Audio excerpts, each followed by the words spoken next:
നമസ്കാരം പ്രിയപ്പെട്ട പ്രേക്ഷകരെ, രാവിലെയിലേക്ക് എല്ലാവർക്കും സ്വാഗതം. ഫുട്ബോൾ ആരാധകർ അല്ലെങ്കിൽ പോലും കഴിഞ്ഞ ദിവസത്തെ മത്സരം അല്ലെങ്കിൽ ഇന്ന് അർദ്ധരാത്രി നടന്ന മത്സരം ഒരുപക്ഷെ എല്ലാവരും കണ്ടിട്ടുണ്ടാവും. കാരണം ഈ ലോകകപ്പിലെ തന്നെ ഏറ്റവും മികച്ച മത്സരം എന്ന് വിലയിരുത്തപ്പെട്ട മത്സരം കൂടിയായിരുന്നു ഫ്രാൻസ് വേഴ്സസ് സ്പെയിന്. രണ്ട് കുമ്പന്മാർ തമ്മിലുള്ള മത്സരം പക്ഷേ ഒരു വൺ സൈഡഡ് ഗെയിമായിട്ട് മാറിയോ എന്ന് തോന്നിപ്പോയി. ഫ്രാൻസിന് പല അറ്റാക്കുകളും ഉണ്ടായിരുന്നു, പക്ഷേ അൾട്ടിമേറ്റ്ലി സ്പെയിൻ 2-0 ജയിക്കുന്നു, ഫൈനലിലേക്ക് പോകുന്നു. രണ്ടാമത്തെ തവണയാണ് സ്പെയിൻ ഫൈനലിലേക്ക് പ്രവേശിക്കുന്നത്. 2010 ഇതുപോലെ കയറിയതാണ്, പക്ഷേ 2010 കപ്പും കൊണ്ടാണ് അവർ ഇറങ്ങിയത്. 2026 വരുമ്പോഴേക്കും അത് വീണ്ടും ആവർത്തിക്കുമോ? 4 വർഷങ്ങൾക്ക് ശേഷം, 4 ലോകകപ്പിന് ശേഷം അത് വീണ്ടും ആവർത്തിക്കുമോ എന്നുള്ളതാണ് ഒരു പ്രധാനപ്പെട്ട ചോദ്യം. ഇന്ന് അർദ്ധരാത്രി ഇംഗ്ലണ്ട് അർജന്റീന സെമിഫൈനലുണ്ട്. അവരായിരിക്കും അതിലെ ജേതാക്കളായിരിക്കും സ്പെയിനിലെ എതിരാളികളായിട്ട് മാറാൻ പോകുന്നത്. സ്വാഭാവികമായിട്ടും അത് പ്രധാനപ്പെട്ട ഒരു വാർത്തയാണ്. അതോടൊപ്പം തന്നെ ചെന്താമര കേസുമായി ബന്ധപ്പെട്ട അതിൻ്റെ വിധി ഇന്ന് രാവിലെ 11:30 അറിയാൻ കഴിയും എന്നാണ് മനസ്സിലാവുന്നത്. പരമാവധി ശിക്ഷ, വധശിക്ഷ തന്നെ കിട്ടാനുള്ള സാധ്യതകൾ ഏറെയാണ്. ഓപ്പറേഷൻ തൂഫാൻ കേരളവും കടന്ന് തമിഴ്നാട്ടിലേക്ക് പോകുന്നു. ആഭ്യന്തരമന്ത്രി രമേശ് ചെന്നിത്തല തമിഴ്നാട് മുഖ്യമന്ത്രി CM ജോസഫ് വിജയെ കാണാൻ വേണ്ടി തയ്യാറെടുക്കുകയാണ്. ഇന്ന് തൂഫാനുമായി ബന്ധപ്പെട്ടുള്ള ഒരു കാര്യങ്ങളൊക്കെ ചർച്ച ചെയ്യുമെന്നാണ് മനസ്സിലാക്കുന്നത്. വിശദമായി നോക്കാം തലക്കെട്ട്.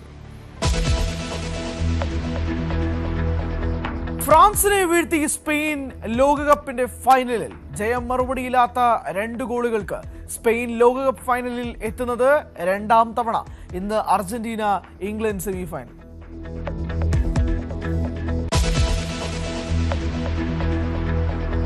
നെയ്മർ ഇരട്ടക്കൊലയിൽ കുറ്റക്കാരനെന്ന് കോടതി കണ്ടെത്തിയ ചെന്താമരയുടെ ശിക്ഷ എന്തെന്ന് ഇന്നറിയാം. വധശിക്ഷ ലഭിക്കാൻ സാധ്യതകളേറെ. ശിക്ഷ വിധിക്കുന്നത് രാവിലെ 11:30. കോടതിയിലെ അക്ഷോഭ്യമായ മറുപടികളിൽ ചെന്താമരയുടെ ക്രൂര മനസ്സിന് മാറ്റമൊന്നും വന്നിട്ടില്ലെന്ന് വ്യക്തം. പരമാവധി ശിക്ഷ തന്നെ വിധിക്കുമെന്ന പ്രതീക്ഷയിൽ ചെന്താമര കൊലപ്പെടുത്തിയ സുധാകരന്റെ മകൾ.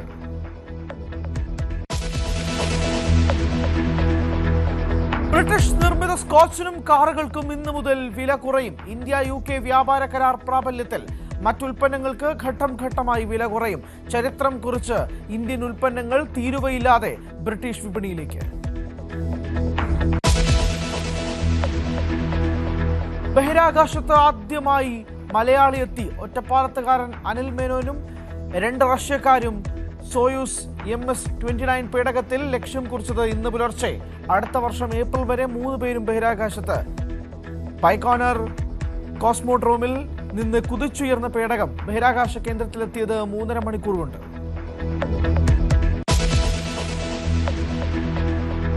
ലഹരിക്കെതിരെ ആഭ്യന്തരമന്ത്രി തുടക്കമിട്ട മഹാദൌത്യവുമായി രമേശ് ചെന്നിത്തല തമിഴ്നാട്ടിലേക്ക്. തമിഴ്നാട് മുഖ്യമന്ത്രി വിജയുമായി ഇന്ന് ഉച്ചയ്ക്ക് കൂടിക്കാഴ്ച. ദൌത്യത്തിന് തമിഴ്നാടിന്റെ പിന്തുണ തേടും. അന്തർ സംസ്ഥാന തലത്തിലെ ലഹരി വഴികൾ അടയ്ക്കുക രമേശ് ചെന്നിത്തലയുടെ ലക്ഷ്യം.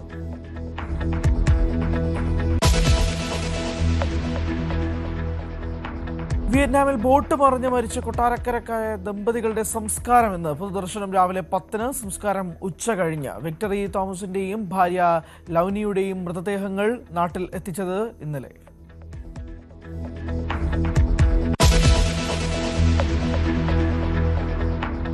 ഇടുക്കി പൂപ്പാറയിൽ വീണ്ടും കയ്യേറ്റം ഒഴിപ്പിക്കൽ. തിരിച്ചുപിടിച്ചത് മുള്ളൻതണ്ടിലെ ഭൂമി. കെട്ടിയ ഷെഡും നട്ടുവളർത്തിയ ഏലച്ചെടികളും നീക്കം ചെയ്തു. റവന്യൂ നടപടി കൈവശാവകാശ രേഖയുണ്ടെന്ന കയ്യേറ്റക്കാരുടെ വാദം പൂർണ്ണമായും തള്ളിക്കൊണ്ട്. പാകിസ്ഥാൻ സർക്കാരിനെതിരെ പാക് അധിനിവേശ കശ്മീരിൽ സംഘർഷത്തി. 8 പ്രതിഷേധക്കാരെ പാക് സൈന്യം വെട്ടിവെച്ചു കൊന്നു. സൈനിക നടപടി. മുസാഫറാബാദിൽ ഇന്ന് കൂറ്റൻ പ്രതിഷേധ മാർച്ച് നടക്കാനിരിക്കെ.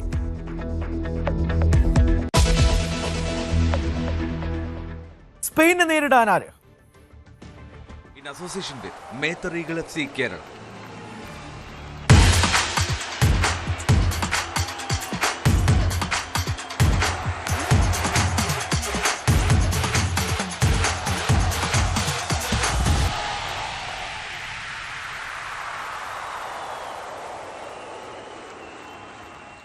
അങ്ങനെ സ്പെയിൻ ലോകകപ്പിന്റെ ഫൈനലിലേക്ക് എത്തുന്നു. ഫ്രാൻസിന് മറുപടിയില്ലാത്ത 2 ഗോളുകൾക്ക് തകർത്താണ് സ്പെയിന്റെ മുന്നേറ്റം. ഒയർസബാലും പെട്രോ പോറോയുമാണ് ഗോൾ സ്കോറർമാർ. എൽദോ ഉണ്ട് വിശദാംശങ്ങളുമായി. എൽദോ, സ്കോർ ലൈൻ കാണുമ്പോൾ 2-0 ഒരു വൺ സൈഡഡ് ഗെയിം ആയിരുന്നു മത്സരം. ഫ്രാൻസിനെ നിലംതൊടിയിച്ചില്ല സ്പെയിൻ എന്നുള്ളതാണ്. ഇതുവരെ ലോകകപ്പിൽ ഏറ്റവും ഗംഭീരമായിട്ടുള്ള ടീം, അസാധ്യമായിട്ടുള്ള പ്രകടനം നടത്തിയ ഫ്രാൻസിനെതിരെ സ്പെയിൻ കൃത്യമായിട്ടുള്ള പദ്ധതിയുമായിട്ട് ഇറങ്ങി എന്നുള്ളതാണ് പ്രധാനപ്പെട്ട കാര്യം. കളിക്കാൻ കാലിൽ പന്ത് കിട്ടിയാലേ ഗോൾ സ്കോർ ചെയ്യാൻ കഴിയൂ എന്നുള്ളതാണ് ഫ്രഞ്ച് ആരാധകരും ഫ്രഞ്ച് താരങ്ങളും ഈ മത്സരശേഷം പറയുക. കാരണം അത്രമാത്രം നിയന്ത്രണം മത്സരത്തിൽ സ്പെയിനായിരുന്നു. സ്പെയിൻ്റെ അസാമാന്യ മത്സര പ്രകടനമായിരുന്നു ഇന്നലെ കണ്ടത്. ഈ ലോകകപ്പിൽ എംബാപ്പയും സംഘവും നടത്തിയ ഒരു പടയോട്ടം, ആ പടയോട്ടത്തിന് വിരാമം ഇടുകയായിരുന്നു. കാളക്കൂറ്റന്മാരുടെ കരുത്തുമായിട്ടുള്ള സ്പെയിൻ, നമുക്കറിയാം കാളപ്പോരുകാരുടെ നാടാണ് സ്പെയിൻ. ആ സ്പെയിൻ അതേ കരുത്ത് കാട്ടി ഫ്രാൻസിന് മുന്നിൽ എന്നതാണ്. ലോകകപ്പിലെ റണ്ണേഴ്സ് അപ്പ് ആയിട്ടുള്ള ഫ്രാൻസിനെ ഈ സെമി ഫൈനലിൽ സ്പെയിൻ വീഴ്ത്തുമോ എന്നുള്ള പ്രവചനങ്ങളിൽ ഇല്ല എന്നുള്ളതായിരുന്നു ബഹുഭൂരിപക്ഷമെങ്കിൽ കളത്തിൽ പക്ഷേ മറ്റൊരു സ്പെയിനെയാണ് കണ്ടത്. റോദ്രി നയിച്ച ഒരു മധ്യനിര തന്നെയാണ് ഈ കളത്തിൽ ഈ മത്സരത്തിൽ നിർണായകമായത്. ഒപ്പം ഡിഫൻസിലെ അതിഗംഭീര മികവ്, അത് കുക്കുറയും കുബോസയും ഒപ്പം ലപ്പോർട്ടും ഒക്കെ ചേർന്ന് സ്പെയിനിനെ അക്ഷരാർത്ഥത്തിൽ സ്പാനിഷ് ടീമിനെ ഫ്രാൻസിന് മുന്നിൽ ഒരു വലിയ മതിൽ പോലെ മാറ്റി നിർത്തി ആ ഡിഫൻസ്. ഒപ്പം ഉനൈ സിമോൺ എന്ന അവരുടെ ഗോൾ കീപ്പർ, ഉനൈ സിമോണിന്റെ ചില സേവുകൾ, ഈ മനുഷ്യൻ ഇന്ന് എന്തൊരു ഫോമിലാണെന്ന് ആലോചിച്ചിട്ടുണ്ടാകും ഫ്രഞ്ച് ആരാധകർ. അത്രമാത്രം ഗംഭീരമായിരുന്നു ഫ്രാൻസിനെതിരെ സ്പെയിനിന്റെ പ്രകടനം. ഏത് കോണിൽ നിന്ന് നോക്കിയാലും, അത് ഏത് ആംഗിൾ നോക്കിയാലും സ്പെയിനിന്റെ പ്രകടനം ശ്രദ്ധേയമാണ്. ഇനി ആദ്യത്തെ ഗോൾ വരുന്നത് അത് 22ാം മിനിറ്റിലാണ്. ഒയർ സബാലാണ് പെനാൽറ്റിയിലൂടെ ഗോൾ നേടുന്നത്. ആ ഗോളിനുള്ള വഴി തുറന്നത് ലമീൻ യമാലാണ്. ലമീൻ യമാൽ പന്ത് ബോക്സിനുള്ളിലേക്ക് ഓടിയെത്തുന്നു. പക്ഷേ അത് ശരിക്കും ഒരു ഗോളാണോ, അത് പെനാൽറ്റി നൽകേണ്ട സാഹചര്യമുണ്ടോ എന്നുള്ള ചർച്ചകളായിരിക്കും വരും. പക്ഷേ ഇനിയുള്ള സമയങ്ങളിൽ സജീവമാകുക. കാരണം പെനാൽറ്റി ബോക്സിലേക്ക് ഓടിയെത്തുന്ന യമാലിനെ ഡീനെ ഫൗൾ ചെയ്തു വീഴ്ത്തുന്നു എന്നുള്ളതാണ്. ഒപ്പം തന്നെ ഒരു ഹാൻഡ് ബോൾ അപ്പീലും അവിടെ ഉണ്ട്. എങ്കിൽ പോലും അവിടെ പെനാൽറ്റി നൽകുകയാണ് അവിടെ സ്പോട്ടിൽ തന്നെ റഫറി. അതിൽ വലിയ തോതിൽ പ്രതിഷേധം അറിയിച്ചു ഫ്രാൻസ്. പക്ഷേ അതിലൊന്നും ഫലമുണ്ടായില്ല. ഫ്രാൻസിൻ്റെ നെഞ്ചിൽ തീ കത്തിക്കും വിധത്തിൽ 22ാം മിനിറ്റിലാണ് ഒയർ സബാൽ വളരെ കൂൾ ആൻഡ് കാമായിട്ട് ആ പെനാൽറ്റി ബോക്സിലേക്ക് കയറ്റിയത്. രണ്ടാം പകുതിയിൽ പെഡ്രോ പോറോയിലൂടെയാണ് സ്പെയിൻ ലീഡ് 2-0 ആക്കുന്നത്. ഏതെങ്കിലും തരത്തിൽ മത്സരത്തിലേക്ക് മടങ്ങിയെത്താനുള്ള ആഗ്രഹങ്ങൾ, ശ്രമങ്ങൾ അത് നിലനിൽക്കുകയാണ് ഫ്രാൻസിൻ്റെ ആദി അത് ഇരട്ടിയാക്കിക്കൊണ്ട് പെഡ്രോ പോറോയുടെ ആ ഗോൾ സ്കോർ വരുന്നത്. ഒരിക്കൽ പോലും ഗോൾ നേടിയാലും പിന്നീടും അത് വിട്ടുകൊടുക്കാതെ അല്ലെങ്കിൽ ഡിഫൻസിലേക്ക് പോകാതെ ആ മത്സരത്തിൻ്റെ ടെമ്പോ അത് സ്പെയിൻ നിലനിർത്തി എന്നുള്ളതാണ് ഇതിൽ ഏറ്റവും പ്രധാനപ്പെട്ട കാര്യം. അത്രമാത്രം ഗംഭീരമായിരുന്നു സ്പെയിൻ്റെ ഇന്നലത്തെ മത്സരത്തിലുള്ള നിയന്ത്രണം. ലമീൻ യമാൽ റൈറ്റ് വിങ്ങിൽ ഒരുപാട് അവസരങ്ങൾ നെയ്തെടുക്കാൻ ശ്രമിച്ചു. പക്ഷേ കാര്യമായിട്ടും ഗോൾ സ്കോർ ചെയ്യാൻ കഴിഞ്ഞില്ല എന്നുള്ളത് ദൗർഭാഗ്യകരമാണ്. ഡാനി ഓൾമോയുടെ ഗംഭീര പ്രകടനമായിരുന്നു മത്സരത്തിൽ. ഏതാണ്ട് ഏറെക്കുറെ ഒരു 10th നമ്പർ പൊസിഷനിൽ. മറുവശത്ത് ഫ്രാൻസ് ആവട്ടെ എംബാപ്പെ, ഡെംബലയും ഒലീസെ, ഈ 3 പേരിൽ ഈ ത്രയത്തിൽ വിശ്വാസമർപ്പിച്ചാണ് ഫ്രഞ്ച് ആരാധകർ ഈ കളി കാണാനെത്തിയത്. പക്ഷേ എവിടെ ഡെംബലെ, എവിടെ എംബാപ്പെ എന്ന് ചോദിക്കുന്ന സാഹചര്യം ഉണ്ടായിരുന്നു. അത്രമാത്രം മോശം തരത്തിലാണ് ഇരുവർക്കും പന്ത് കിട്ടിയത് തന്നെ. അവർക്ക് ഒരു മുന്നേറ്റമോ കാര്യമായിട്ടുള്ളൊരു പ്രകടനമോ നടത്താൻ കഴിയില്ല. മുന്നേറാൻ ശ്രമിച്ചപ്പോഴൊക്കെ അത് സ്പാനിഷ് ഡിഫൻസിൽ അല്ലെങ്കിൽ ഗോൾ കീപ്പർ ഉനൈ സിമണിൽ തട്ടി അകലുന്ന കാഴ്ച. അങ്ങനെ മനോഹരമായിട്ടുള്ളൊരു പോരാട്ടത്തിന് ഒടുവിൽ ഫ്രാൻസ് 2-0 തോൽവി വഴങ്ങി. 2010 നമുക്കറിയാം ദക്ഷിണാഫ്രിക്ക ലോകകപ്പിൽ സ്പെയിൻ അന്ന് ഫൈനലിലെത്തി. അന്ന് കിരീടവുമായിട്ടാണ് അവർ മടങ്ങിയത്. ആ കിരീട നേട്ടത്തിൻ്റെ ഒരു ഓർമ്മകളായിരിക്കും സ്പെയിൻ ഇനിയുള്ള ദിവസങ്ങളിൽ നിൽക്കുക. ഞായറാഴ്ച അർജന്റീന ഇംഗ്ലണ്ട് സെമി ഫൈനലിസ്റ്റുകളിൽ ജേതാക്കളെ നേരിടുമ്പോൾ ഒരേ ഒരു ലോകകപ്പ് ഫൈനൽ കളിച്ചു, അതിൽ കിരീടവും അടങ്ങിയ സ്പെയിൻ്റെ നേട്ടം, അത് തോൽവിയില്ലാത്ത ഫൈനൽ എന്നുള്ള റെക്കോർഡിലേക്ക് സ്പെയിൻ എത്തുമോ എന്ന് കാത്തിരിക്കാമെന്നുണ്ടെങ്കിലും ഈ സ്പാനിഷ് ടീം യൂറോ ചാമ്പ്യന്മാരാണ്, യൂറോപ്പിലെ ഭീമന്മാരാണ്. യൂറോ കപ്പിൽ സ്പെയിൻ ഫ്രാൻസിനെ തോൽപ്പിച്ചതാണ്, നേഷൻസ് ലീഗിലും തോൽപ്പിച്ചതാണ്. പക്ഷേ ഈ സെമി ഫൈനലിലെത്തിയപ്പോൾ ഒരു തരത്തിലും ഒരു പ്രവചനങ്ങളിലും സ്പെയിൻ ഉണ്ടായിരുന്നില്ല.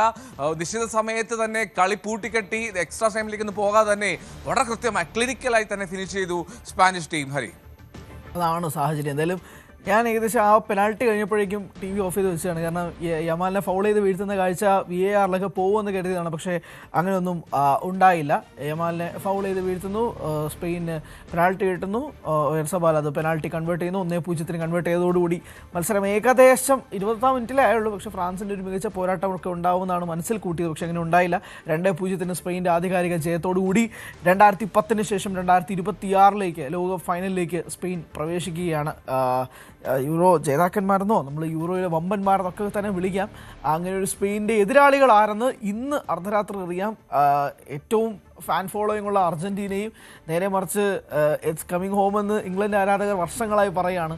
അവർ തമ്മിൽ ആര് ജയിച്ച് ഞായറാഴ്ച ഫൈനലിൽ സ്പെയിനിനെ ഏറ്റുമുട്ടും എന്നുള്ളത് കാത്തിരുന്ന് കാണാം. എൽദോണ് വിശദാംശങ്ങൾ നൽകിയത്.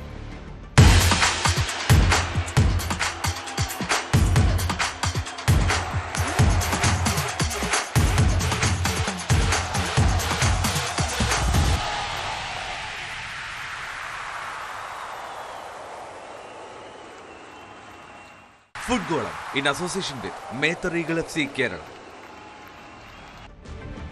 മലയാളി ശാസ്ത്രജ്ഞൻ ഡോക്ടർ അനിൽ മേനോൻ ബഹിരാകാശത്ത്. പുലർച്ചെ 2 മണിയോടെയാണ് സോയൂസ് MS-29 പേടകത്തിൽ നിന്ന് 3-അംഗ സംഘം രാജ്യാന്തര ബഹിരാകാശ നിലയത്തിലേക്ക് എത്തിയത്. നാസയുടെ സഞ്ചാരിയായ അനിലിനൊപ്പം 2 റഷ്യൻ സഞ്ചാരികൾ കൂടി ഉണ്ടായിരുന്നു. ഇനി 8 മാസത്തെ ദൗത്യത്തിന് ശേഷം അടുത്ത വർഷം ഏപ്രിലായിരിക്കും മടക്കയാത്ര. Параметры системы управления ракетеля в норме. 20. Двигатели первой и второй ступеней работают нормально.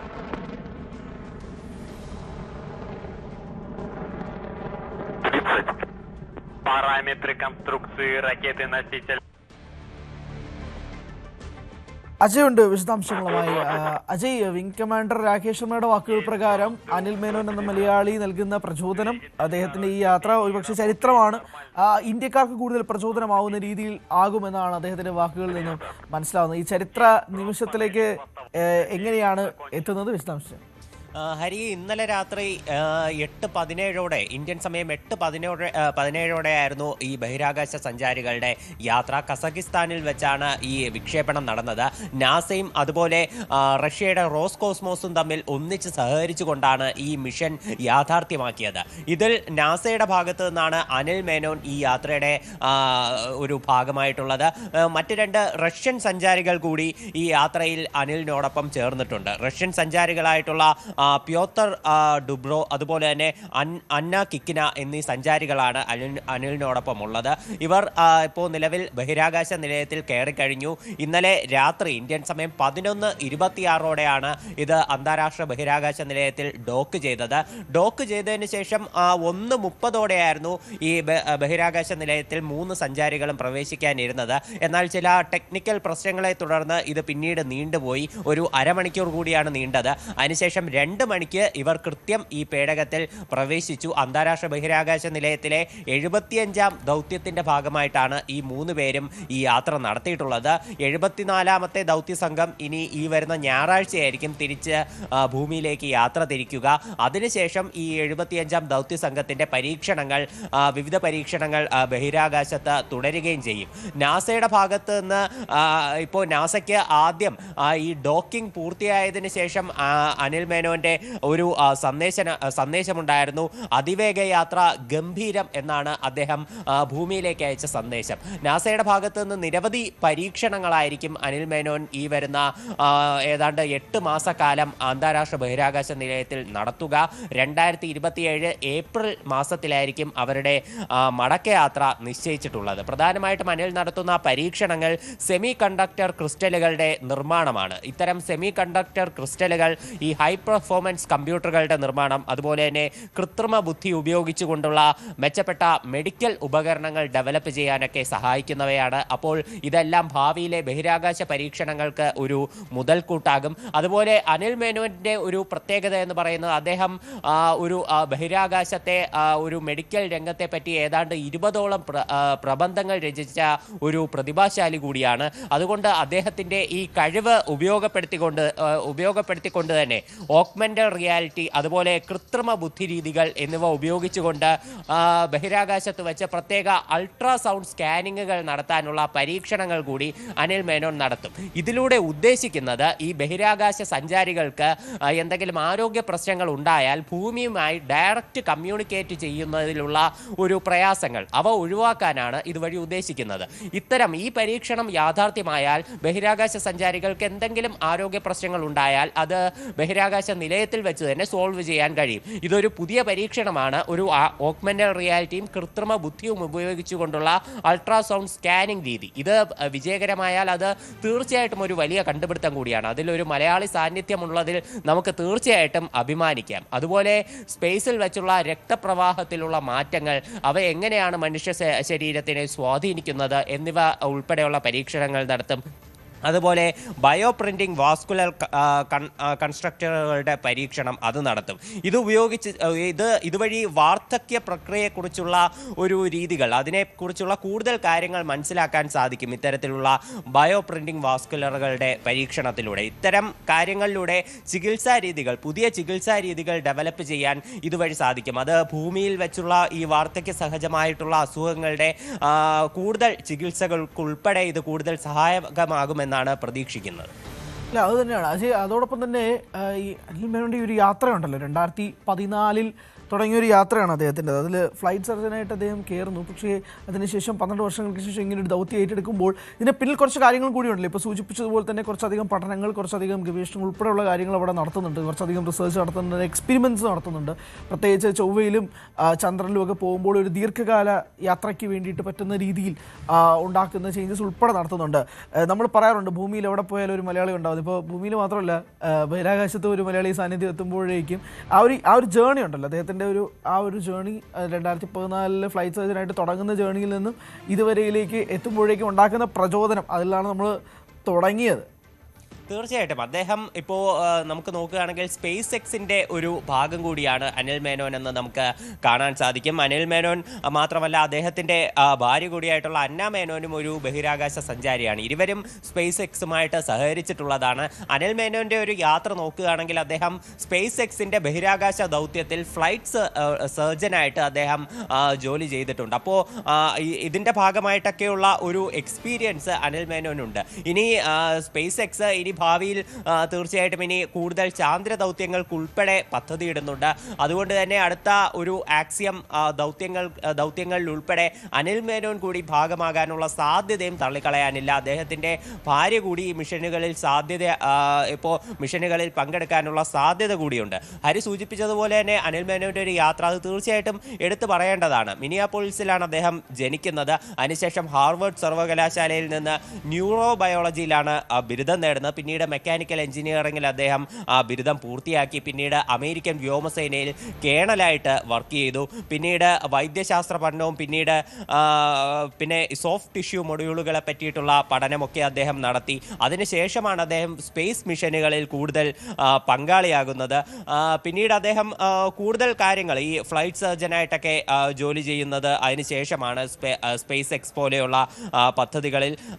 അങ്ങനെ അദ്ദേഹം ഒരു സർട്ടിഫൈഡ് ഫ്ലൈറ്റ് ഇൻസ്ട്രക്ടർ കൂടിയാണ്. ഏതാണ്ട് ഒരു 1000 മണിക്കൂറുകളുടെ ഒരു ഫ്ലൈയിങ് എക്സ്പീരിയൻസ് കൂടി അനിൽ മേനോനുണ്ട്. അപ്പോൾ ഇത്തരം കാര്യങ്ങൾ, ഇത്തരം ഒരു വർഷങ്ങളായിട്ടുള്ള ഇത്തരം വിവിധ ദൗത്യങ്ങൾ, വിവിധ ഗവേഷണങ്ങൾ, അതുപോലെ നേരത്തെ പറഞ്ഞതുപോലെയുള്ള ബഹിരാകാശ വൈദ്യശാസ്ത്രത്തിൽ അദ്ദേഹത്തിൻ്റെ പേരിൽ ഏതാണ്ട് 20ഓളം ബിരുദങ്ങൾ കൂടിയുണ്ട്. അപ്പോൾ അത്തരം കാര്യങ്ങളെല്ലാം, ഒരു 20ഓളം പ്രബന്ധങ്ങളുണ്ട്. അപ്പോൾ അത്തരം കാര്യങ്ങളെല്ലാം തീർച്ചയായിട്ടും അദ്ദേഹത്തിൻ്റെ ഒരു യാത്രയ്ക്ക് മുതൽക്കൂട്ടായിട്ടുണ്ട്. എന്തായാലും മലയാളി, ഒരു ഒറ്റപ്പാലത്തുകാരൻ ചരിത്രം കുറിച്ചിരിക്കുകയാണ്. അനിൽ മേനോൻ്റെ യാത്രയെക്കുറിച്ചാണ് അജയും സംസാരിക്കുകയും ചെയ്തത്. ഏകദേശം ഇനിയൊരു 8 മാസത്തോളം നീണ്ടു നിൽക്കുന്നൊരു യാത്രയാണ് അത്. എന്തായാലും മലയാളികൾക്ക് അഭിമാനമുണ്ടാക്കുന്ന തരത്തിലേക്ക് അനിൽ മേനോൻ്റെ ഈ യാത്ര, അങ്ങനെ ബഹിരാകാശത്തേക്കും ഒരു മലയാളി സാന്നിധ്യം എത്തുന്നു. അജയാണ് വിശദാംശങ്ങൾ നൽകിയത്. നമ്മൾ ഹോർമുസ് കടലിടുക്ക് വാർത്തയുമായി ബന്ധപ്പെട്ട് പോവുകയാണ്. ഹോർമുസിൽ കച്ചവട കണ്ണുമായി അമേരിക്ക നടത്തിയ നീക്കം GCC രാജ്യങ്ങളുടെ എതിർപ്പിനെ തുടർന്ന് ഒഴിവായി. കപ്പലുകളിൽ നിന്ന് 20% ചുങ്കം പിരിക്കുമെന്നായിരുന്നു ട്രംപിന്റെ പ്രഖ്യാപനം. ഇതിനെയാണ് ഗൾഫ് രാജ്യങ്ങൾ കൂട്ടത്തോടെ എതിർത്തത്. അതേസമയം പശ്ചിമേഷ്യൻ സംഘർഷത്തിൽ ഇതുവരെ കൊല്ലപ്പെട്ടത് 13 ഇന്ത്യക്കാരാണ്. 3 പേരെ കാണാതാവുകയും ചെയ്തു. ട്രംപിനെ സംബന്ധിച്ചിടത്തോളം അദ്ദേഹം ഫോക്സ് ന്യൂസിൽ കൊടുത്ത അഭിമുഖം ആണെന്നാണ് എനിക്ക് തോന്നുന്നത്. അദ്ദേഹം പറഞ്ഞത് ഇങ്ങനെയാണ്: ഞങ്ങൾ ഹോർമുസ് ഏറ്റെടുക്കുകയാണ്, മറ്റ് രാജ്യങ്ങളുടെ കപ്പലുകൾക്ക് സുഗമമായി പോവാം, ഞങ്ങൾ ആ നിയന്ത്രണം ഏറ്റെടുക്കുകയാണെന്നതുൾപ്പെടെ ട്രംപ് പറയുന്നൊരു സാഹചര്യമുണ്ടായി. അതാണ് GCC രാജ്യങ്ങൾ കൂട്ടത്തോടെ എതിർക്കുന്ന ഒരു സാഹചര്യത്തിലേക്ക് നീങ്ങിയത്. വിനോദ് വിശദാംശങ്ങളുമായി ചേരുന്നുണ്ട്. വിനോദ്, അമേരിക്ക അങ്ങനെ ഒരു നടത്തിയ പ്രഖ്യാപനമാണ്, ട്രംപ് നടത്തിയ പ്രഖ്യാപനമാണ്. അതിൽ നിന്നും പിന്നോട്ട് വലിയാനുള്ളൊരു കാരണം എന്താണ് എന്നാണ് മനസ്സിലാക്കേണ്ടത്? ഹരി, ഇറാന് നേരെയുള്ള ആക്രമണം തുടങ്ങിയപ്പോൾ തന്നെ പൊതുവിൽ ഉയർന്ന സംശയമാണ് ഇത് ഇറാന്റെ ആണവ നിരായുധീകരണം എന്ന ലക്ഷ്യം മാത്രമല്ല, ഹോർമൂസിന് മേൽ അമേരിക്കയ്ക്ക് താല്പര്യമുണ്ട്, അങ്ങനെ ഒരു കണ്ണുണ്ട് എന്ന കാര്യം അതിപ്പോൾ പ്രകടമായിരിക്കുന്നു. നേരത്തെ തന്നെ ട്രംപിൻ്റെ ഭാഗത്ത് നിന്ന് ചില പ്രസ്താവനകൾ ഉണ്ടായതാണ്. ഇറാനെ പിഴിയുകയാണ്, അല്ലെങ്കിൽ ഹോർമൂസ് വഴി അമേരിക്കയ്ക്ക് പണമുണ്ടാകുന്നു, അതൊരു ലാഭക്കച്ചവടമാണ് ഈ യുദ്ധമെന്ന പരാമർശം നേരത്തെ തന്നെ ട്രംപിൻ്റെ ഭാഗത്ത് നിന്ന് വന്നു. പക്ഷേ അതിൽ നിന്ന് കുറച്ചുകൂടി പ്രകടമായി 20% ചുങ്കം പിരിക്കാനുള്ള വളരെ വലിയൊരു പ്രഖ്യാപനമാണ് ട്രംപിൻ്റെ ഭാഗത്ത് നിന്ന് കഴിഞ്ഞ ദിവസം ഉണ്ടായത്. അതിപ്പോൾ GCC രാജ്യങ്ങൾ കൂട്ടത്തോടെ എതിർത്തതോടുകൂടി ആ തീരുമാനം പിൻവലിച്ചിരിക്കുകയാണ്. ഇവിടെയാണ് തുടക്കം മുതലുള്ള സംശയം. ഇസ്രായേലിൻ്റെ ഭീതി പറഞ്ഞുകൊണ്ട് ഇസ്രായേൽ ഇറാനെ ഭയക്കുന്നു, ആണവശക്തിയാകുമോ ഇറാൻ എന്നുള്ള ഒരു ഭയമാണ് ഇസ്രായേലിനുള്ളത് എന്ന പേരിലാണ് അമേരിക്ക ഈ ഒരു ആക്രമണത്തിന് തന്നെ ഇറങ്ങിപ്പുറപ്പെട്ടത്. ഏറ്റവും ഒടുവിൽ അത് ഹോർമൂസിൽ വന്ന് നിൽക്കുന്നു. അതായത് അമേരിക്കയ്ക്ക് ഇവിടെ കച്ചവട താല്പര്യമാണ് എന്നത് വളരെ വ്യക്തമാണ്. എങ്ങനെ ഹോർമൂസിൽ അധികാരം സ്ഥാപിക്കാം? ട്രംപിൻ്റെ തന്നെ കഴിഞ്ഞ ദിവസത്തെ പ്രഖ്യാപനമാണ്.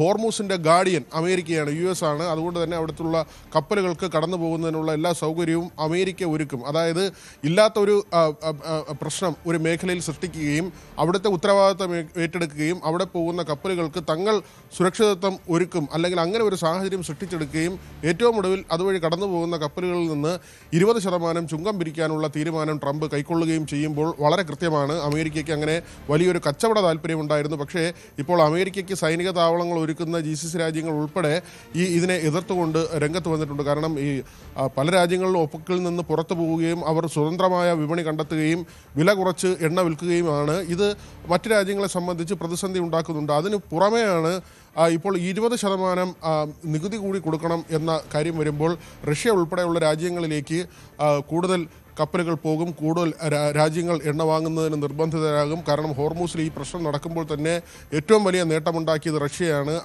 അവരുടെ എണ്ണ വലിയ തോതിൽ ഈ സാഹചര്യത്തിൽ വിറ്റഴിക്കുന്ന ഒരു നിലയുണ്ടായിരുന്നു. മാത്രമല്ല ലോകത്ത് തന്നെ ഏറ്റവും കൂടുതൽ എണ്ണ കയറ്റുമതി ചെയ്യുന്ന രാജ്യം അമേരിക്കയാണ്.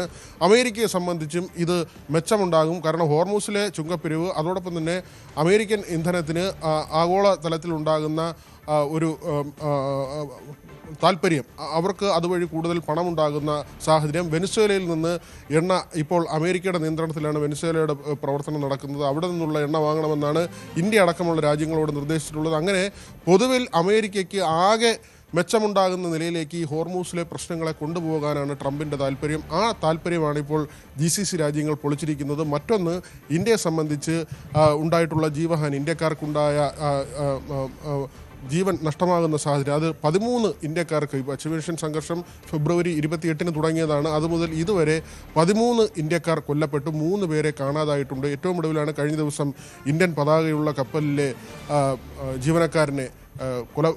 ജീവനക്കാരൻ കൊല്ലപ്പെട്ടത്. അത് ഈ ആക്രമണത്തിൻ്റെ ഭാഗമായി തന്നെയാണ് അങ്ങനെ ജീവൻ നഷ്ടമായത്.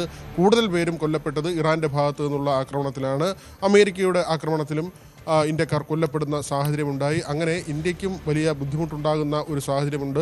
ഇപ്പോൾ ഈ ഹോർമൂസിൽ വീണ്ടും സംഘർഷം രൂക്ഷമായതോടുകൂടി ആഗോളതലത്തിൽ എണ്ണ വിലയും ഉയരുകയാണ്. ഒരു തരത്തിൽ $64 എന്നൊക്കെയുള്ള നിലയിലേക്ക് താഴ്ന്ന ബാരലിന് ഡോളറിൻ്റെ ആ ഒരു വിലയിൽ താഴ്ന്ന നിരക്കാണ് ഇപ്പോൾ വീണ്ടും കുതിച്ചു കയറുന്നത്. അതും ഇന്ത്യ അടക്കമുള്ള രാജ്യങ്ങൾക്ക് ബുദ്ധിമുട്ടുണ്ടാക്കുന്ന കാര്യമാണ്. ഹരി, 13 ഇന്ത്യക്കാരാണ് ഈ സംഘർഷത്തിൽ, പശ്ചിമേഷ്യൻ സംഘർഷത്തിൽ കൊല്ലപ്പെട്ടെന്നൊരു സാഹചര്യം കൂടിയുണ്ട്. അതിനിടയിലാണ് ട്രംപിൻ്റെ ഒരു വലിയ ധാരണയായിരുന്നു ഈ ചുങ്കം പിരിക്കുക, ഹോർമൂസ് കടലെടുക്ക് നിയന്ത്രണത്തിലാക്കുക എന്നുള്ളതൊക്കെ. പക്ഷേ GCC രാജ്യങ്ങളുടെ എതിർപ്പ് മൂലം ആ പദ്ധതി തന്നെ അങ്ങ് പാളിപ്പോകുന്നൊരു സാഹചര്യത്തിലേക്കാണ് നീങ്ങിയത്. വിനോദാണ് വിശദാംശങ്ങൾ നൽകിയത്. ഇനി നെന്മാറ ഇരട്ടക്കൊലക്കേസിലാണ് ശിക്ഷാവിധി ഉണ്ടാകുമെന്നാണ് മെനഞ്ഞാന്ന് കരുതിയത്. പക്ഷേ അങ്ങനെയല്ല, അത് ഇന്നത്തേക്ക് മാറ്റിവെച്ചിരിക്കുകയായിരുന്നു. ആ ഇരട്ടക്കൊലക്കേസിൽ പ്രതി ചെന്താമരയ്ക്ക് ഇന്ന് ശിക്ഷ വിധിക്കും. കേസിൽ ചെന്താമര കുറ്റക്കാരെന്ന് കോടതി വിധിച്ചിരുന്നു. 3 കൊലപാതക കേസുകളിൽ പ്രതിയാണ് ചെന്താമര. 2019 ഓഗസ്റ്റ് 31 അയൽവാസിയായ സജിതയെ വെട്ടിക്കൊലപ്പെടുത്തിയത്. ഈ കേസിൽ ജാമ്യത്തിൽ കഴിയവെയാണ് 2025 ജനുവരി 27 നെന്മാറ പോത്തുണ്ടി തിരുത്തുംപാടം ബോയൻ കോളനിയിൽ സുധാകരൻ, അമ്മ ലക്ഷ്മി എന്നിവരെ ചെന്താമര കൊലപ്പെടുത്തിയത്. CV അനുമോദുണ്ട് വിശദാംശങ്ങളുമായി. അനുമോദ്, കഴിഞ്ഞ ദിവസം കോടതി മുറിയിൽ വെച്ച് ചെന്താമരയുടെ വാചകങ്ങൾ, മറുപടികൾ, അത് ഞെട്ടിപ്പിക്കുന്നതായിരുന്നു. താൻ ഗാന്ധിയൊന്നുമല്ല എന്നുൾപ്പെടെയുള്ള വാചകങ്ങൾ അങ്ങനെ പല രീതിയിലും കോടതിയോട് തിരിച്ചു പറയുന്ന രീതിയിൽ, അല്ലെങ്കിൽ ചെന്താമരയുടെ വാക്കുകൾ കേട്ട് ഞെട്ടിപ്പോയി. വധശിക്ഷ, അതാണല്ലോ സുധാകരൻ്റെ മകൾ ഉൾപ്പെടെ ആഗ്രഹിക്കുന്ന ഒരു കാര്യം. അങ്ങനെ ഒരു വധശിക്ഷയിലേക്ക് നീങ്ങാനുള്ള സാധ്യതകൾ എത്രമാത്രമാണ്?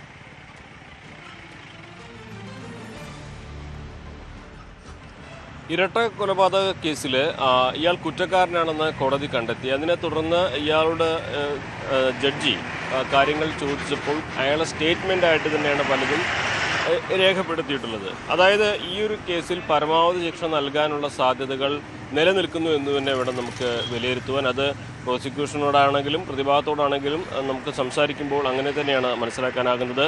നിലവിൽ തന്നെ ഇരട്ട ജീവപര്യന്തം അനുഭവിക്കുന്ന ആളാണ്. മാത്രമല്ല ഈ ഇരട്ട കൊലപാതകം മുൻപത്തേതിൻ്റെ തുടർച്ചയായിട്ടാണുള്ളത്. ഇത് ഇയാൾ കരുതിക്കൂട്ടി ചെയ്തതാണ്. ഇയാൾക്ക് മനപരിവർത്തനം വന്നിട്ടില്ല.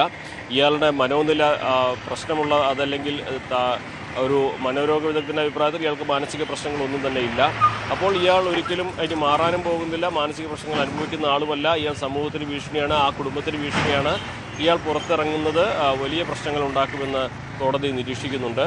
സ്വാഭാവികമായിട്ടും അപ്പോൾ ഈ കാര്യങ്ങളെല്ലാം ചേർത്ത് വായിക്കുമ്പോൾ ഏറ്റവും നൽകാവുന്നതിൽ ഏറ്റവും വലിയ ശിക്ഷ തന്നെ ഇയാൾക്ക് ലഭിക്കുമെന്ന് വേണം വിലയിരുത്തുവാൻ. അങ്ങനെയാണെങ്കിൽ ഇന്ന് രാവിലെ 11 മണിക്ക് കോടതി ചേരും. സ്വാഭാവികമായിട്ടും ഈ ശിക്ഷാവിധിയിലുള്ള വാദം ആയിരിക്കും ആദ്യം ഉണ്ടാവുക. വാദം ഇന്ന് പൂർത്തിയായി കഴിഞ്ഞാൽ ഇന്ന് തന്നെ വിധി പറയാനാണ് സാധ്യത. അതല്ലെങ്കിൽ ഇത് മാറ്റിവെക്കുമോ എന്നുള്ളതും കണ്ടു തന്നെ അറിയേണ്ടതാണ്. എന്നിരുന്നാലും ഇതിൽ ഏറ്റവും പ്രധാനപ്പെട്ട കാര്യം കുറ്റക്കാരനാണെന്ന് കണ്ടെത്തിയ ഇയാൾക്കെതിരെ ചുമത്തിയ വകുപ്പുകൾ അത് പൂർണ്ണമായിട്ടും പ്രോസിക്യൂഷന് കോടതിക്ക് മുമ്പിൽ തെളിയിക്കാനായി എന്നുള്ളതാണ്. ഇനി ഇതിൽ നൽകാവുന്ന പരമാവധി ശിക്ഷ നൽകുക എന്നുള്ളതാണ് സ്വാഭാവികമായ അടുത്ത നടപടി. പ്രതിഭാഗത്തെ സംബന്ധിച്ച് ഇതിൽ കൂടുതൽ തെളിവുകൾ ഹാജരാക്കാനോ മറ്റു കാര്യങ്ങൾക്കോ സാധിക്കുകയില്ല. സംശയത്തിന് ആനുകൂല്യം എങ്ങനെ പ്രതിക്ക് നൽകാമെന്നതായിരിക്കും പ്രതിഭാഗം ഇന്നത്തെ ദിവസം കോടതിക്ക് മുമ്പാകെ ഉന്നയിക്കുന്നൊരു കാര്യം. ശിക്ഷയുടെ കാഠിന്യം കുറയ്ക്കുവാനായിരിക്കും പ്രതിഭാഗം ശ്രമിക്കുക. ഇന്ന് തന്നെ വിധി ഉണ്ടാവാനുള്ള സാധ്യത നമുക്ക് പൂർണ്ണമായും പറയാൻ കഴിയില്ല എന്നുള്ളതാണോ? അതായത് ഇന്ന് വാദം തുടർന്ന് ചിലപ്പോൾ വിധി മാറ്റിവെക്കാനുള്ള സാധ്യതകളും ഉണ്ടാകുമെന്നാണോ മനസ്സിലാക്കേണ്ടത്?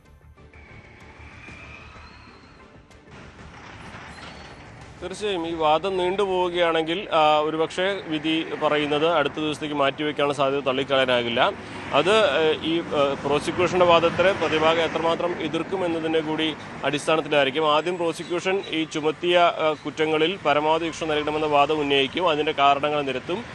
അതിനെ എങ്ങനെ പ്രതിഭാഗം പ്രതിരോധിക്കും എന്നുള്ളതാണ് അറിയേണ്ടത്. ഇതിൻ്റെ അടിസ്ഥാനത്തിലായിരിക്കും കോടതിയുടെ ഭാഗത്തുള്ള വിധി പ്രസ്താവം ഉണ്ടാവുക. ഉച്ചയ്ക്ക് മുമ്പായിട്ട് ഈ നടപടികൾ തീർന്നാൽ ഇന്ന് വിധി പറയാനുള്ള സാധ്യത തന്നെയാണ് നിലനിൽക്കുന്നത്. അതല്ല ഈ വാദപ്രതിവാദങ്ങൾ വൈകുന്നേരം വരെ നീണ്ടുപോവുകയാണെങ്കിൽ സാഹചര്യങ്ങൾ മറ്റൊന്നാകുമെന്നും നമുക്ക് കരുതേണ്ടി വരും. ഹരി, വ്യക്തമാണ്. എന്തായാലും 11:30 വിധി ഉണ്ടാകുമെന്നാണ് കണക്കാക്കുന്നത്. പക്ഷേ വാദം നീളുകയാണെങ്കിൽ ഒരു പക്ഷേ ഇന്ന് അല്ലെങ്കിൽ മറ്റൊരു ദിവസത്തേക്ക് വിധി പറയാൻ മാറ്റിവെക്കാനുള്ള സാധ്യതയുണ്ടെന്നാണ് മനസ്സിലാക്കുന്നത്. എന്തായാലും ചെന്താമരെ കുറ്റക്കാരാണെന്ന് പ്രഖ്യാപിച്ചപ്പോൾ സുധാകരന്റെ കുടുംബം നടത്തിയ പ്രതികരണം ഉണ്ട്. നമുക്കത് അയാളെ നല്ലപോലെ വേദനിച്ച് തന്നെ താവണം. പരമാവധി ശിക്ഷ അയാൾക്ക് കിട്ടും. കോടതിയിൽ വെച്ചിട്ട് അയാൾ നല്ലപോലെ തൂക്കിക്കൊള്ളണമെങ്കിൽ കൊന്നോളം പറഞ്ഞിട്ടുണ്ട്. ഞങ്ങൾക്കും ഞങ്ങളുടെ അച്ഛനും എല്ലാവരും പോയി അയാൾക്ക് തക്കതായിട്ടുള്ള ശിക്ഷ തന്നെ അയാൾക്ക് കൊടുക്കണമെന്നാണ് പറയുന്നത്. അയാളുടെ മറുപടി കേട്ട് പേടി തോന്നുന്നുണ്ടോ? നല്ലോണം പേടിയുണ്ട്. അയാൾക്ക് ഒന്നിനെയും പേടിയില്ല. അയാൾക്ക് തക്കതായിട്ടുള്ള ശിക്ഷ തന്നെ കൊടുക്കണം. എന്റെ മക്കൾക്ക് കുടുംബമില്ലാണ്ടാക്കിയതാണ് ചെന്താമര. എന്റെ മക്കൾക്ക് അമ്മയും അച്ഛനും ഇല്ലാണ്ടാക്കിയതാണ് ചെന്താമര. അതുകൊണ്ട് എന്റെ മക്കൾക്ക് ഗവൺമെന്റ് ജോലി കിട്ടുന്നു ഞങ്ങൾ പ്രതീക്ഷിക്കും. കൊടുക്കണം ഗവൺമെന്റ്, അത്രേ ഞങ്ങൾ പറയാനുള്ളൂ. അവർക്ക് ഇനി ആരുമില്ല, അതുകൊണ്ട് അവർക്കൊരു ഗവൺമെന്റ് ഏറ്റെടുക്കണമെന്ന് ഞങ്ങൾ എന്റെ അപേക്ഷിക്കും. പിന്നെ പേടി തന്നെ മക്കൾക്ക്. അവനെ പോലുള്ള ചെന്താമരയുള്ള രൂപം കാണുമ്പോഴേ കുട്ടികൾക്കൊന്നും പേടിയാണ്. രാത്രി മൊത്തം പേടിയാണ്. കോടതിയിൽ ചെന്താമര കുറ്റമേറ്റതിന് ശേഷം ഉണ്ടാകുന്ന പ്രതികരണമാണ് സുധാകരന്റെ കുടുംബത്തിന്റെ ഭാഗത്തു നിന്നും.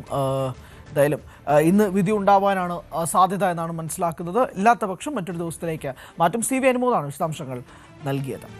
തമിഴ്നാട് മുഖ്യമന്ത്രി വിജയുമായി ഇന്ന് ആഭ്യന്തരമന്ത്രി രമേശ് ചെന്നിത്തല കൂടിക്കാഴ്ച നടത്തും. ഉച്ചയ്ക്ക് 12 മണിക്കാണ് കൂടിക്കാഴ്ച. ഓപ്പറേഷൻ തൂഫാൻ പദ്ധതിക്ക് തമിഴ്നാട് സർക്കാരിന്റെ സഹായം തേടുക എന്നതാണ് ലക്ഷ്യം. ലഹരിക്കടത്തിനെതിരെ അന്തർ സംസ്ഥാന തലത്തിൽ ശക്തമായ പ്രതിരോധം തീർക്കുന്നതിന് കർണാടക, ആന്ധ്രാപ്രദേശ്, പുതുച്ചേരി സംസ്ഥാനങ്ങളിലെ DGPമാരുമായി നേരത്തെ രമേശ് ചെന്നിത്തല സംസാരിച്ചിരുന്നു.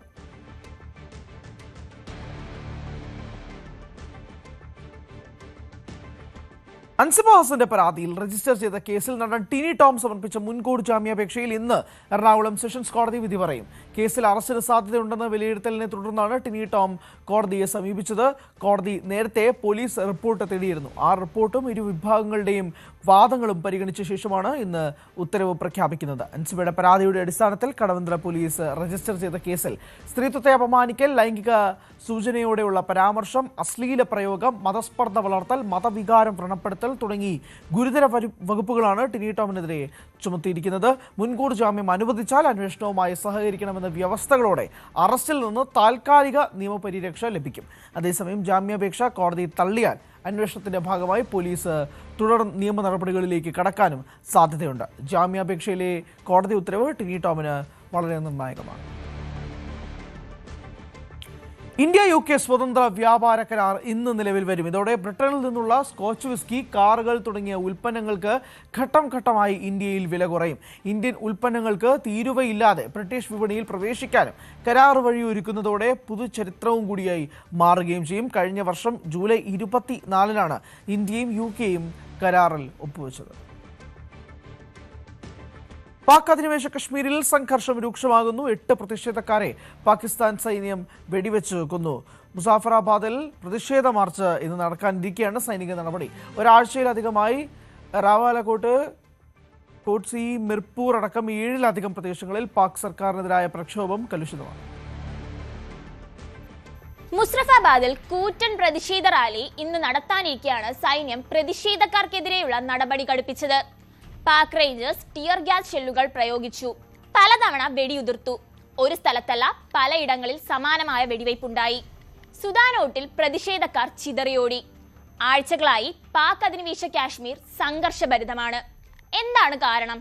38ഓളം ആവശ്യങ്ങൾ ഉന്നയിച്ചാണ് പാക് അധീന കാശ്മീരിലെ പ്രതിഷേധം. വൈദ്യുതിക്ക് സബ്സിഡി നൽകണം, അർഹമായ ഗോതമ്പ് വിഹിതം കിട്ടണം, തൊഴിലവസരങ്ങൾ വർദ്ധിപ്പിക്കണം, രാഷ്ട്രീയ പ്രാതിനിധ്യം വേണം. അങ്ങനെ ആവശ്യങ്ങളിൽ വിട്ടുവീഴ്ചയ്ക്കില്ലെന്ന നിലപാടിലാണ് joint Awami action committee. Joint Awami action committee നേതാവ് സർദാർ അമൻ ഖാന്റെ പരസ്യ പ്രഖ്യാപനവും വിവാദമായിട്ടുണ്ട്. പാക് അധീന കാശ്മീർ പാകിസ്ഥാന്റെ ഭാഗമല്ല എന്നാണ് പ്രഖ്യാപനം. ഇസ്ലാമാബാദിലെ ഭരണാധികാരികൾ പാക് അധീന കാശ്മീരിനെ ചൂഷണം ചെയ്യുകയാണെന്നും വിമർശിക്കുന്നു ജോയിന്റ് അവാമി കമ്മിറ്റി. പ്രതിഷേധം എങ്ങനെ അടിച്ചമർത്തുമെന്ന് തലപുകയ്ക്കുകയാണ് പാക് ഭരണകൂടം. പ്രതിഷേധക്കാർ മുസാഫറാബാദിൽ എത്താതിരിക്കാൻ സർവ്വസന്നാഹവും ഉപയോഗിക്കുകയാണ് പാക് സൈന്യം. റോഡുകൾ ബ്ലോക്ക് ചെയ്തു, ഇന്റർനെറ്റ് സേവനം റദ്ദാക്കി, നേതാക്കൾക്കെതിരെ ക്രിമിനൽ കേസുകൾ ചുമത്തി, പലരെയും ജയിലിൽ അടച്ചു. ഭീകരവിരുദ്ധ നിയമങ്ങൾ അടക്കം ചുമത്തിയിട്ടും പ്രതിഷേധക്കാർ ഒരിഞ്ച് പിന്നോട്ടില്ല. ഇന്ത്യയെ സംബന്ധിച്ച് ഈ വിഷയം വളരെ നിർണായകമാണ്. അവിടുത്തെ ജനങ്ങൾ അനുഭവിക്കുന്ന ഈ മനുഷ്യാവകാശ ലംഘനങ്ങൾക്കെതിരെ ഇന്ത്യ അന്താരാഷ്ട്ര തലത്തിൽ പലതവണ ആശങ്ക അറിയിച്ചിട്ടുണ്ട്. സ്വന്തം ജനങ്ങൾക്ക് അടിസ്ഥാന ആവശ്യങ്ങളായ ഭക്ഷണവും കുറഞ്ഞ നിരക്കിൽ വൈദ്യുതി പോലും ലഭ്യമാക്കാൻ കഴിയാത്ത പാക് ഭരണകൂടത്തിന്റെ പൂർണ്ണമായ പരാജയമാണ് POKയിൽ ഇപ്പോൾ കാണുന്ന ഈ ആഭ്യന്തര കലാപം വ്യക്തമാക്കുന്നത്.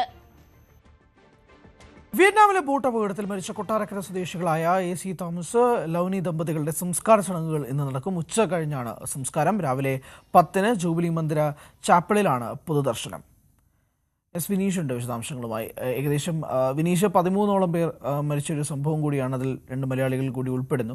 എത്ര മണിക്കായിരിക്കും സംസ്കാര ചടങ്ങുകൾ എന്നാണ് മനസ്സിലാക്കുന്നത്? മൃതദേഹങ്ങൾ കൊട്ടാരക്കര താലൂക്ക് ാണ് സൂക്ഷിച്ചിരിക്കുന്നത്. ഏകദേശം ഒരു 8:30 ശേഷം മൃതശരീരങ്ങൾ വിലാപയാത്രയായി കൊട്ടാരക്കര ജൂബിലി മന്ദിരം ചാപ്പലിലെത്തിക്കും. തുടർന്ന് 9 മണിയോടെയാണ് ജൂബിലി മന്ദിര ചാപ്പലിൽ പൊതുദർശനം ഉണ്ടാവുക. ബന്ധുമിത്രാദികളും അതുപോലെ തന്നെ സാമൂഹ്യ, രാഷ്ട്രീയ, സാംസ്കാരിക രംഗത്തെ പ്രമുഖരെല്ലാം തന്നെ എത്തുകയും അന്തിമോപചാരം അർപ്പിക്കുകയും ഒക്കെ ചെയ്യും. തുടർന്ന് വൈകിട്ട് ഒരു 3 മണിക്ക് ശേഷം മതപരമായ ശുശ്രൂഷകളുടെ ഒരു അവസാന ഭാഗത്തേക്ക് കടക്കുമെന്നാണ് MP കൊടുക്കുന്ന സുരേഷ് MP കഴിഞ്ഞ ദിവസം നമ്മളോട് പറഞ്ഞത്. എന്തായാലും ഒരു 4 മണിക്ക് ശേഷം കൊട്ടാരക്കര മർത്തോമ വലിയ പള്ളിയിലേക്ക് മൃതശരീരങ്ങൾ വിലാപയാത്രയായി കൊണ്ടുപോകും. അവിടുത്തെ കുടുംബ കല്ലറയിലാകും സംസ്കാര ചടങ്ങുകളൊക്കെ നടക്കുക. നമുക്കറിയാം, ഈ വിക്ടറി ഗ്രൂപ്പ് ഉടമയായ AV തോമസിന്റെയും ഭാര്യ ലവ്നി തോമസിന്റെയും ഈ ഒരു വിയോഗം കൊട്ടാരക്കരയെ ആകെ ദുഃഖത്തിലാക്കിയ ഒരു സാഹചര്യമാണ് ഇപ്പോൾ ഉള്ളത്. ഹരി, 7-ാം തീയതിയാണ് അവർ വിയറ്റ്നാമിലേക്ക് പോകുന്നത്. എന്തായാലും വിക്ടറി വ്യവസായ ഗ്രൂപ്പ് ഉടമ AC തോമസും ഭാര്യ ലൗനിയുമാണ് മരണപ്പെട്ടത്. 15 പേരോളം ഈ വിയറ്റ്നാമിലെ ബോട്ട് അപകടത്തിൽ മരണപ്പെട്ടു. സംസ്കാര ചടങ്ങുകൾ വൈകുന്നേരത്തോടുകൂടി 3:30 സംസ്കാരം നടക്കുമെന്നാണ് മനസ്സിലാക്കുന്നത്. വിനീഷാണ് വിശദാംശങ്ങൾ നൽകിയത്. പാലാ നഗരസഭയ്ക്ക് പിന്നാലെ തൊടുപുഴ നഗരസഭയിലും ഭരണപ്രതിസന്ധി. 22 സീറ്റ് നേടി അധികാരത്തിലെത്തിയ UDFന് മുന്നണിക്കകത്തെ തർക്കങ്ങളും നഗരസഭാ അധ്യക്ഷയെ മാറ്റണമെന്ന് കോൺഗ്രസിലെ ഒരു വിഭാഗം നിലപാടെടുക്കുന്നതുമാണ് പ്രധാന വെല്ലുവിളി. നിലവിലെ ചെയർപേഴ്സണെ പുറത്താക്കാൻ UDFനുള്ളിൽ അണിയറ നീക്കങ്ങളും സജീവമാണ്. തൊടുപുഴ നഗരസഭയിൽ UDF വ്യക്തമായ ഭൂരിപക്ഷത്തോടെ അധികാരമേറ്റ് 6 മാസം കഴിഞ്ഞിട്ടും ഭരണസമിതിക്ക് താളം കണ്ടെത്താനായിട്ടില്ലെന്നാണ് വസ്തുത. UDF ധാരണ പ്രകാരം ആദ്യ ടൈം ലീഗിന് ചെയർമാൻ പദവി നൽകിയെങ്കിലും നഗരസഭാ അധ്യക്ഷ ഒരു ഭാഗത്തും കൌൺസിൽ അംഗങ്ങൾ മറുചേരിയിലുമാണെന്നതാണ് സ്ഥിതി. നഗരസഭാ പരിധിയിലെ അനധികൃത നിർമ്മാണം നിർത്തിവെക്കാൻ ചെയർപേഴ്സൺ തീരുമാനമെടുത്തെങ്കിലും എതിർചേരിയുടെ സമ്മർദ്ദം കാരണം നടപ്പിലായിട്ടില്ല. ഭരണപരമായ തീരുമാനങ്ങളിൽ ചെയർപേഴ്സണും കൌൺസിലിലെ മറ്റ് ഭരണകക്ഷി നേതാക്കളും തമ്മിലുണ്ടായ അഭിപ്രായ വ്യത്യാസമാണ് നിലവിലെ ചരടുവലികളിലേക്ക് കാര്യങ്ങൾ എത്തിച്ചത്. ചെയർപേഴ്സൺ സാബറ ജലീലിനെ സ്ഥാനത്ത് നിന്നും നീക്കുവാനുള്ള ശ്രമങ്ങൾ സജീവമാണ്. നഗരസഭാ ഉപാധ്യക്ഷനും ഒരു വിഭാഗം ലീഗ് കൌൺസിലർമാരും ചേർന്നാണ് തീരുമാനങ്ങൾ എടുക്കുന്നതെന്നും ആരോപണമുണ്ട്. പാർട്ടി മുന്നണിയും ഇതുവരെ എന്നോട് ആവശ്യപ്പെട്ടിട്ടില്ല. പക്ഷെ പാർട്ടി ആവശ്യപ്പെടുകയാണെങ്കിൽ ഞാൻ രാജിവെച്ചു കൊടുക്കാൻ തയ്യാറുമാണ്. കാരണം ഇത് ടേം അടിസ്ഥാനത്തിൽ വന്നേക്കുന്നതാണ്. ഇത് ഞാൻ ചോദിച്ചു വാങ്ങിയ ഒരു സ്ഥാനമല്ല, പാർട്ടി എനിക്ക് തന്നതാണ്. കാരണം പാർട്ടിയുടെ അതായത് ഇപ്പോൾ ഒരു ആര് ഭരിച്ചു കഴിഞ്ഞാലും അത് മുനിസിപ്പൽ ഭരണം നല്ല രീതിയിൽ കൊണ്ടുപോകുക എന്നതല്ലേ പാർട്ടിയുടെ ഒരു ഉത്തരവാദിത്വം. അത് എന്നെക്കൊണ്ട് ചെയ്യാൻ പറ്റുന്ന രീതിയിൽ ഞാൻ നിർവഹിക്കും. പിന്നെ അങ്ങനെ പാർട്ടി പറഞ്ഞു കഴിഞ്ഞാൽ മാറേണ്ട സാഹചര്യമാണെങ്കിൽ ഞാൻ മാറും. പക്ഷേ അതിനുണ്ടായ കാരണങ്ങൾ അതെനിക്ക് വ്യക്തമാക്കേണ്ടതായിട്ട് വരും. അങ്ങനെ വന്നാൽ നിലവിൽ ഇതുവരെ എന്റെ ശ്രദ്ധയിൽ എന്നോട് പാർട്ടിയോ മുന്നണിയോ ആവശ്യപ്പെട്ടിട്ടില്ല. തൊടുപുഴയിലെ പഴയ ബസ് സ്റ്റാൻഡ് മൈതാനം വാടകയ്ക്ക് നൽകുന്നതിലും മാങ്ങാട്ടുകവലയിലെ അനധികൃത കെട്ടിടം പൊളിച്ചു നീക്കുന്നതിലും ചെയർപേഴ്സൺ സ്വീകരിച്ച നിലപാടിനെ കൌൺസിലിൽ മറ്റു ഭരണകക്ഷി നേതാക്കൾ അട്ടിമറിച്ചിരുന്നു. പ്രതിപക്ഷ കൌൺസിലർമാരുടെ എതിർപ്പിനേക്കാൾ ലീഗിലെ ഒരു വിഭാഗം കൌൺസിലർമാരും ചെയർപേഴ്സണെതിരാണ്. വിഷയത്തിൽ മുസ്ലിം ലീഗ് ജില്ലാ നേതൃത്വത്തിന്റെ ഇടപെടലാണ് ഇനി നിർണായകമാവുക. ന്യൂസ് 18 ഇടുക്കി. ഇടുക്കിയിൽ വീണ്ടും കയ്യേറ്റം ഒഴിപ്പിക്കൽ. പൂപ്പാറ മുള്ളൻതണ്ടിലെ വൻകിട കയ്യേറ്റം റവന്യൂ വകുപ്പ് ഒഴിപ്പിച്ചു. കയ്യേറ്റ ഭൂമിയിലെ താൽക്കാലിക ഷെഡും ഏലം കൃഷിയും അധികൃതർ നീക്കം ചെയ്തു. ഭൂമിക്ക് കൈവശാവകാശമുണ്ടെന്ന വാദങ്ങൾ പൂർണ്ണമായും തള്ളിക്കൊണ്ടാണ് റവന്യൂ വകുപ്പിന്റെ നിർണായക നീക്കം. പൂപ്പാറ രാജകുമാരി വില്ലേജുകളിൽ ഉൾപ്പെട്ട പൂപ്പാറ മുള്ളൻതണ്ടിലെ 4 ഏക്കറോളം സർക്കാർ പുറമ്പോക്കിലെ കയ്യേറ്റമൊഴിപ്പിച്ച് റവന്യൂ വകുപ്പ് ഏറ്റെടുത്തു. രാജകുമാരി വില്ലേജ് ബ്ലോക്ക് 9ലും പൂപ്പാറ വില്ലേജ് 11, 12 ബ്ലോക്കുകളിലുമായുള്ള ഭൂമിയാണ് ഒഴിപ്പിച്ചത്. ഇവിടെ നിർമ്മിച്ചിരുന്ന താൽക്കാലിക ഷെഡും ഏലം കൃഷിയും നീക്കം ചെയ്തു. നേരത്തെ ഇവിടെ നിർമ്മിച്ച ഒരു പടുതാക്കുളം ദുരന്ത നിവാരണ നിയമപ്രകാരം റവന്യൂ അധികൃതർ നികത്തിയിരുന്നു. 4 പതിറ്റാണ്ടിലധികമായി കൈവശം വെച്ചിരുന്ന ഭൂമിയാണിതെന്നായിരുന്നു ഉടമയുടെ വാദം. എന്നാൽ ഇത് സംബന്ധിച്ച രേഖകൾ ഹാജരാക്കാനായില്ലെന്നും സർക്കാർ പുറമ്പോക്ക് ഭൂമിയാണെന്ന് സ്ഥിരീകരിച്ചതോടെയാണ് കയ്യേറ്റം ഒഴിപ്പിച്ചതെന്നും റവന്യൂ അധികൃതർ പറയുന്നു. മനോഹരൻ എന്ന് പറഞ്ഞയാൾ പൂപ്പാറ വില്ലേജിലെ മുള്ളന്തണ്ട് ഭാഗത്ത് 1.5 ഏക്കറോളം സർക്കാർ ഭൂമി കയ്യേറി ഏലം കൃഷി ചെയ്ത് ഷെഡ് വെച്ച് അയാൾ താമസിക്കുകയാണ്. കുറച്ച് നാളുകളായിട്ട് അയാളോട് നമ്മൾ ഒഴിഞ്ഞു പോകുന്നു ആവശ്യപ്പെട്ടിരുന്നു. പക്ഷേ അയാൾ ചെയ്യാൻ തയ്യാറായിട്ടില്ല. പിന്നെ ഇപ്പോൾ നമ്മൾ 7 ദിവസത്തേക്ക് ഒഴിയാൻ പറഞ്ഞ് നോട്ടീസ് കൊടുക്കുകയും അയാൾ ഇന്ന് താലൂക്ക് ഓഫീസിലുള്ള ഡെപ്യൂട്ടി തഹസിൽദാരുടെയും രാജകുമാരി വില്ലേജ് ഓഫീസിലെ സ്റ്റാഫും വില്ലേജ് സ്റ്റാഫും എല്ലാവരുടെയും കൂടെ സഹായത്തോടു കൂടി ഒഴിപ്പിക്കുകയാണ്. Udumbanchola deputy tahsildar Jaison George, Pooppara village officer MH Filal, Rajakumari village officer KR Rajesh എന്നിവരുടെ നേതൃത്വത്തിലാണ് ഒഴിപ്പിക്കൽ നടപടികൾ പൂർത്തിയാക്കിയത്. ശാന്തൻപാറ പോലീസും സ്ഥലത്ത് ക്യാമ്പ് ചെയ്തിരുന്നു. ഭൂമി കൈവശം വെച്ചിരുന്നവരാരും ഇവിടെ ഉണ്ടായിരുന്നില്ല. ന്യൂസ് 18 ഇടുക്കി. കശുവണ്ടി വികസന കോർപ്പറേഷൻ അഴിമതി കേസിലെ കോടതിയലക്ഷ്യ നടപടി ഹൈക്കോടതി ഇന്ന് വീണ്ടും പരിഗണിക്കും. വിഷയത്തിൽ വ്യവസായ വകുപ്പ് സെക്രട്ടറി K. ബിജു IAS നൽകിയ മാപ്പപേക്ഷ ഹൈക്കോടതി പരിശോധിക്കും. മാപ്പപേക്ഷ സ്വീകരിക്കണോ എന്ന കാര്യത്തിൽ കോടതി ഇന്ന് തീരുമാനമെടുക്കും. പ്രോസിക്യൂഷൻ അനുമതി ഉത്തരവിലെ കോടതി വിരുദ്ധ പരാമർശങ്ങളിൽ നിർവ്യാജം ഖേദം പ്രകടിപ്പിച്ചാണ് ബിജുവിന്റെ പുതിയ സത്യവാങ്മൂലം. നേരത്തെ നൽകിയ സത്യവാങ്മൂലം തിരുത്തി പുതിയത് നൽകാൻ കോടതി നിർദ്ദേശിച്ചതിനെ തുടർന്നാണ് ബിജു വീണ്ടും പുതിയ സത്യവാങ്മൂലം നൽകിയത്. രാവിലെ നമ്മൾ ഒരു ഇടവേളയിലേക്ക് പോവാണ്. ഇടവേളയ്ക്ക് ശേഷം ഫുട്ബോളുമായി എൽദോജി.